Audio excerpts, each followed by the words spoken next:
আদিত্যের দু চোখ দিয়ে যেন আগুনের ফুলকি ঝরছে। পাহাড়ের উন্মুক্ত প্রান্তরে সবার সামনে সে যেভাবে আদিবার হাত মুচড়ে ধরেছে তাতে মনে হচ্ছে সে একজন শিকারী আর আদিবা তার শিকার। আদিবা ব্যথায় কুকড়ে গিয়ে অস্ফুট সুরে বারবার আহ শব্দ করে করে উঠছিল, কিন্তু আদিত্যের তাতে কোনো ভ্রুক্ষেপ নেই। তার শক্তিশালী হাতের কবজিতে আদিবার সরু হাতটা মনে হচ্ছিল যে কোনো সময় মট করে ভেঙে যাবে।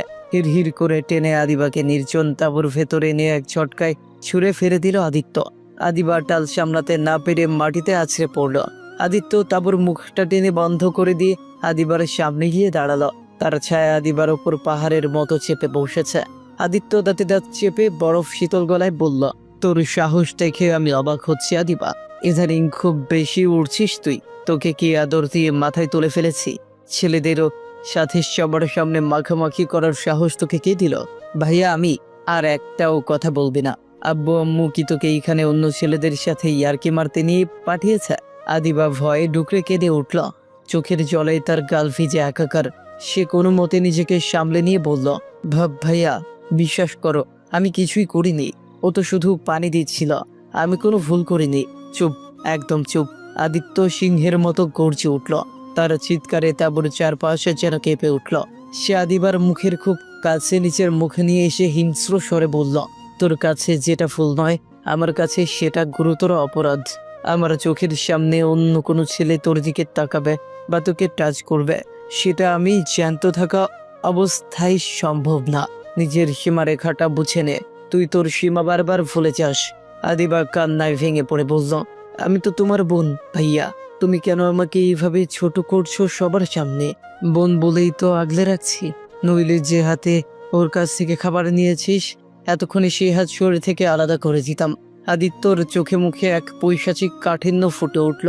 সে ঘুরে দাঁড়িয়ে যাওয়ার আগে শেষবারের মতো সতর্ক করে দিয়ে বলল, আজ সারাদিন তুই এই তাঁবুর বাইরে এক পাও ফেলবি না, এটা আমার হুকুম। যদি দেখি তুই বাইরে যাওয়ার চেষ্টা করেছিস, তবে ওই পা দুটো আমি নিজের হাতে ভেঙে ফেলব।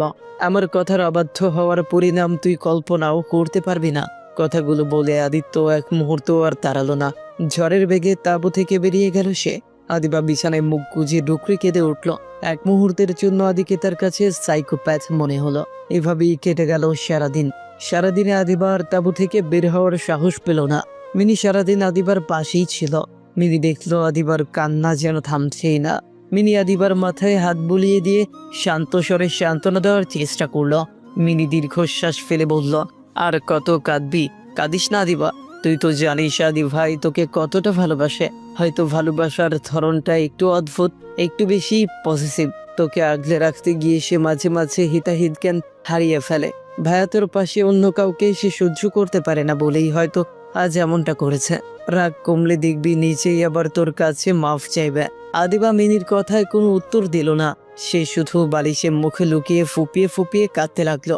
তার মনে হচ্ছিল এই ভালোবাসা আসলে ভালোবাসা নয়, বরং এক অদৃশ্য শিকল যা তাকে প্রতিনিয়ত দম বন্ধ করে দিতে চায়। সূর্য যখন পাহাড়ের উপরে ডুব দিল, চারদিকে বনানী সন্ধ্যার অন্ধকারে ঢেকে গেল। তখনও আদিত্যের কোনো দেখা নেই। আজ সারাদিন আদিবার সাথে আদির আর দেখা হয়নি। আদিবাও বাইরে পা রাখার সাহসটুকু সঞ্চয় করতে পারেনি। সন্ধ্যার অন্ধকার পাহাড়ের ভাজে ভাজে জমাট বাঁধতে শুরু করেছে। ঝিঝি পোকার ডাক আর হিমেল হাওয়ায় এক রহস্যময় পরিবেশ তৈরি হয়েছে। সারাদিন বন্দি থাকার পর আদিবার চোখ মুখ ফ্যাকাশে হয়ে গেছে। ঠিক তখনই তাঁবুর পর্দা সরিয়ে ভেতরে প্রবেশ করলো লিসা। তার মুখে এক কৃত্রিম বন্ধুত্বপূর্ণ হাসি, কিন্তু চোখের কোণে লুকিয়ে আছে শিকারী বিড়ালের মতো ধূর্ততা। লিসা মিনির দিকে তাকিয়ে খুব সহজ গলায় বলল, মিনি, তোমাদের একবার কিচেন সেকশনে যেতে হবে। আজ ক্যাম্পের প্রথম রাত তো, আর ডিনারের জন্য অনেক রান্নার আয়োজন করা হয়েছে। মিনি অবাক হয়ে ভ্রু কুঁচকে তাকালো।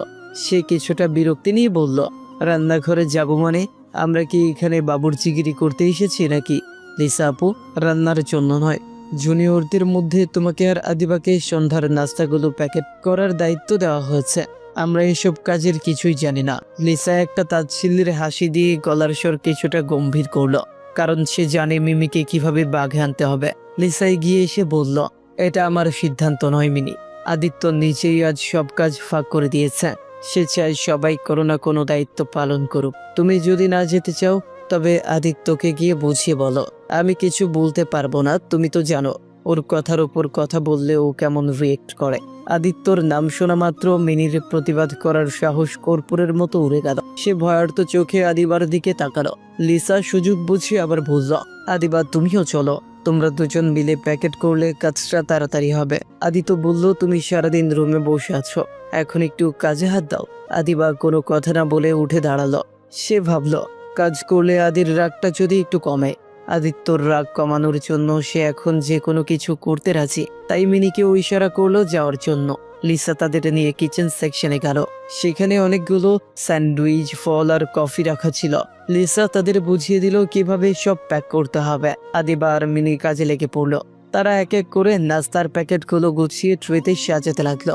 লিসা তখন কৌশলে আদিত্যের জন্য রাখা কফি মগটার দিকে এগিয়ে গেল।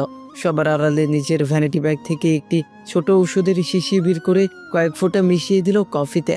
এই ওষুধ শরীরে প্রবেশ করলে মানুষ হিতাহিত জ্ঞান হারিয়ে ফেলে এবং তার ভেতরের আকাঙ্ক্ষাগুলো তীব্রভাবে মাথা চাড়া দেয়। লিসা মনে মনে হাসলো।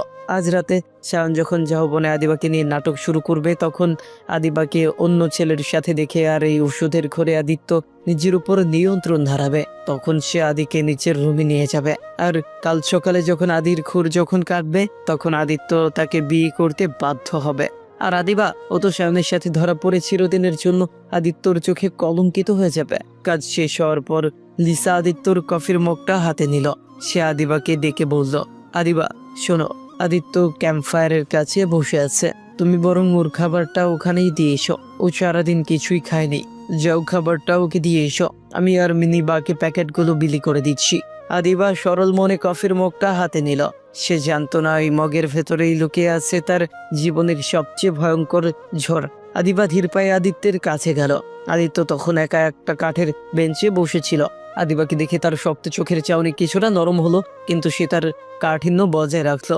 আদিবা খুব নিচু স্বরে বলল, ভাইয়া এই খাবারটা খাও প্লিজ। আদিত্য আদিবার দিকে গভীর এক নজরে তাকালো। তার মনে হলো আদিবা যেন তাকে মায়া দিয়ে বশ করতে এসেছে। সে একটানে কফির মগটা নিল এবং কয়েক চুমুকে সেটা শেষ করে ফেলল আর বলল, এবার যা, বাকি খাবারটা খেতে ইচ্ছে করছে না। আদিবার কথা বাড়ালো না। সে ট্রেটা হাতে নিয়ে কিচেনের দিকে যেতে লাগলো, অথচ সে কিংবা আদিত্য কেউই জানে না আদিত্য এই মাত্র কফি নয় বরং নিজের ধ্বংস পান করছে। আদিত্যকে কফি দিয়ে আদিবা যখন কিচেন সেকশনে ফিরলো, দেখলো মিনি তখনও খাবারের প্যাকেট বিলি করতে ভীষণ ব্যস্ত। চারদিকে একটা উৎসব মুখর পরিবেশ। ঠিক তখনই লিসা হাসি মুখে আদিবার সামনে এসে দাঁড়ালো। লিসার চোখে আজ অন্যরকম চপলতা।